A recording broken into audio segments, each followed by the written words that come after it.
Tony Bellew versus Ilunga Makabu, the vacant WBC Cruiserweight World title. These are my keys to victory. Starting off first with Ilunga Makabu.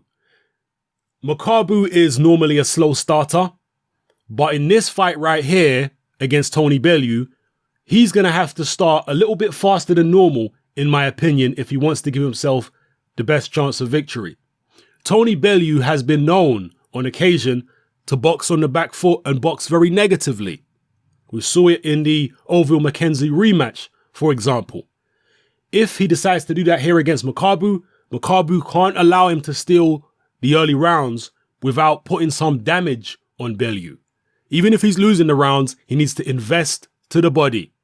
Take Bellew's legs away, so in the later rounds when Makabu likes to come on strong normally, he should be able to have his way on the inside. So that's one of the keys for Makabu.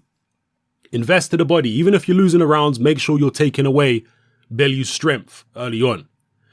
Also, Makabu is going to have to show more head movement if he wants to give himself the best chance of victory. He normally likes to block punches rather than move his head.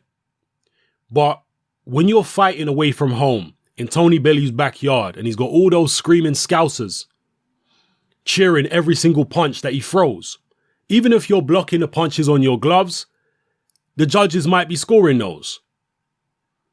So if you're moving your head and making Bellew miss altogether, the judges can't score that. So I'd like to see more head movement from Makabu than he normally shows. Not so much blocking, because he's not going to get any favors from the judges here. Let's be real. Unless he knocks Bellew down multiple times, he's unlikely to get a decision in this fight.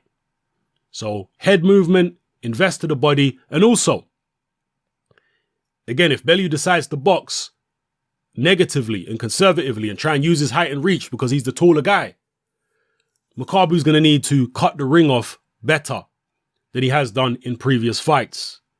He normally just walks forward in straight lines when he's walking an opponent down and don't really cut the ring off Golovkin style. You watch a Golovkin fight, he's moving side to side, trapping the opponents in corners. Makabu tends to be far too lazy in terms of his footwork when it comes to tracking down an opponent. He tends to wait for them to meet him in the middle of the ring and exchange with him rather than go after them, cut the ring off, etc., etc. So he's going to have to be, as I say, a bit better at cutting the ring off. And it's, cutting the ring off is something that can be taught. You can learn it if you have a concerted effort in a particular training camp to cut off the ring. If you're doing drills specifically designed to learn that particular skill, you can improve it quite quickly, in my experience at least. So that's something I'm looking for from Makabu. So when he gets on the inside, obviously, Makabu's going to do his thing. He's the shorter guy. He's got quicker hands than Bellew. He punches more correctly. He's a better combination puncher in general than Tony Bellew. So when he does get up close, just let your hands fly, let the body shots go, the uppercuts, and don't allow Tony Bellew to smother you. This is what Makabu has to be careful of. Tony Bellew has smothered opponents on the inside in fights before. That's a skill that he's picked up, particularly in his past few fights. In the Nathan Cleverly fight, there was a whole round where he was basically smothering Cleverly on the ropes. Pushed all his body weight onto Nathan Cleverly, and Cleverly really couldn't do anything. He can't allow Tony Bellew to do that. He has to step off to the side, use angles. Don't allow Bellew to lean his weight on him on the inside, because Makabu, being a shorter man who likes to operate at mid-range and close range, that's where his advantage is going to be. That's where his extra hand speed and better combination punching ability and probably better punching power is going to, make his greatest impact up close. So he needs to make sure Bellew can't nullify him. Now, as for Tony Bellew, his keys to victory, as I've just mentioned, Bellew in several previous fights has elected to fight negatively and box long. That is his best bet here against Ilunga Makabu. Makabu has relatively slow feet, hasn't shown a great ability to cut off the ring in a lot of his previous fights, tends to be a bit lazy when it comes to footwork and wait for his opponent to come and engage with him rather than hunting them down. So Bellew can take advantage of that. And he should be taking advantage of that.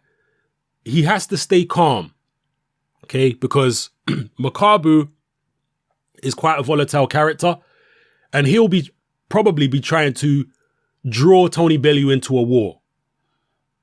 Tony Bellew is a very macho kind of guy, and there's a danger there with all those screaming scousers behind him that he might get drawn into a war. He might fall for Makabu's taunts. Makabu will probably say to him, you know, why are you running, gesturing to him and whatnot. And Bellew might fall for that and get involved in a tear-up. And if he does that, he's probably going to get himself hurt and quite possibly knocked out. So he has to avoid engaging Makabu on the inside. Makabu, as I've already mentioned, is the faster puncher, cleaner puncher on the inside, better combination puncher. Don't play Makabu at his own game. Keep it long, keep the guy off balance, keep him reaching with punches, make him get frustrated. Anyone who saw the Mchunu fight will know that Makabu did get frustrated in that fight quite quickly when he wasn't able to land anything on Mchunu, early to mid rounds. So that's something Bellew has to work on. Keep a calm head. Don't get involved. Forget about all the macho stuff. Keep the guy on the end of the jab. Move around plenty. Force him to come forward and do what he doesn't normally like doing, cutting off the ring and all that type of stuff. And steal those early rounds. Get the early rounds in the bank. Tony Bellew says that he's willing to go through hell and high water to pick up this WBC Cruiserweight title. Well, he may well have to go through hell and high water, particularly in the second half of the fight when it's well known Makabu comes on strong in fights.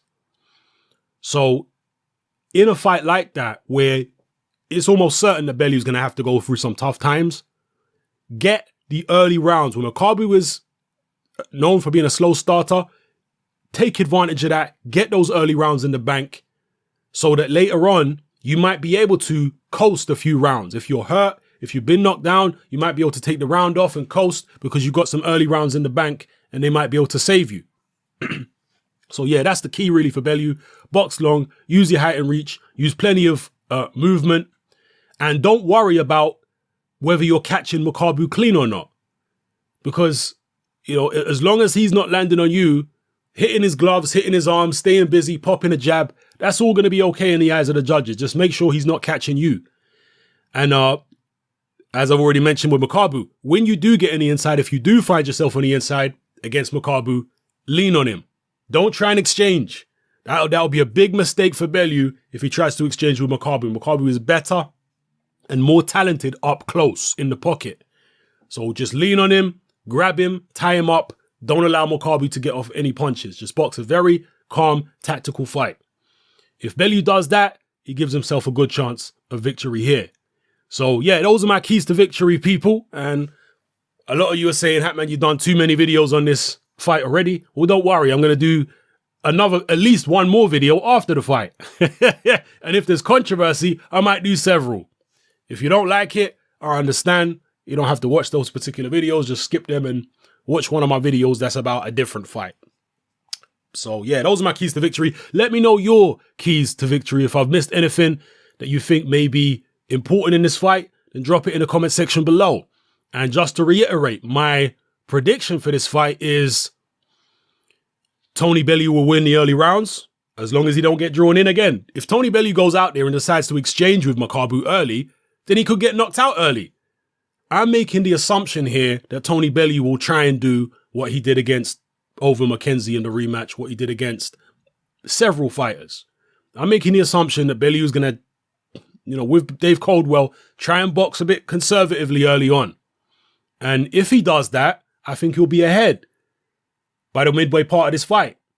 But he's a heavy guy, he's a tall guy, and I think his legs inevitably will start to tire after the halfway stage, particularly if Makabu's been hitting him to the body. So yeah, I see Bellew ahead by halfway, but the second half of the fight is going to be very, very rough for Tony Bellew. I don't see Bellew knocking Makabu out. I think Makabu, because he's short, keeps his hands up a lot, doesn't tend to exchange punches with you. He tends to let you punch and then throw punches afterwards. Hunt you down after you've thrown your combination and then let his shots go. So that doesn't leave many opportunities for you to catch him. And his hooks and uppercuts and everything are a lot tighter than Tony Bellew's. So, yeah, I think anytime Bellew exchanges with Makabu, it's going to be far more dangerous for Bellew. I think Makabu is going to be difficult to land clean on his chin because Bellew's punching down. So the second half of the fight is where Makabu could come into his own and he might be able to knock Tony Bellew out. If he's worked enough to the body, or if Bellew tries to get too brave, he'll be able to take Bellew out. So yeah, that's what I'm going for. That is my official prediction. This is the last video until after the fight. I'm saying Bellew's ahead by halfway. And then it's either going to be Bellew survives and gets a decision, or it's going to be Makabu breaks him down and takes him out. All right, let me know how you feel. It's your boy Hatman. I'm out.